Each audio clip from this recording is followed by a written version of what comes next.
Notably, on this Independence Day, Prime Minister Narendra Modi mentioned the names of Mahatma Gandhi, Jawaharlal Nehru, and other iconic leaders as he paid tribute to the icons of the freedom struggle. Be it Nehruji, the first Prime Minister of India, Sardar Vallabhbhai Patel, who united the nation, or Baba Sahib Ambedkar, who showed India the way to the future, the country is indebted to all of them, PM Modi said, addressing the nation from Red Fort on India's 75th Independence Day on Sunday. He also paid tribute to Rani Lakshmibai, Subhash Chandra Bose, and other freedom fighters for their role in the long and hard fight for independence. The Prime Minister also reiterated that August 14th would be observed as Vibhajan Vibhishika Smriti Divas, or Partition Horrors Remembrance Day. We celebrate our freedom, but the pain of partition still hurts us. It is one of the greatest tragedies of the last century. People went through the most inhuman suffering, PM Modi said, referring to the 1947 partition of the country into India and Pakistan, when many were killed in religious clashes and millions were displaced and forced to leave their homes. Ironically, the ruling BJP has often targeted Jawaharlal Nehru and the Congress over partition. On Saturday, Union Minister for Minority Affairs Mukhtar Abbas Naqvi said the people behind the partition of India will never be able to feel the pain of the horrors of partition.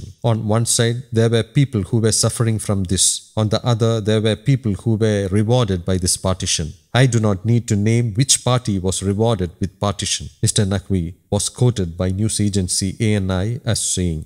News Desk, Kaumudy English.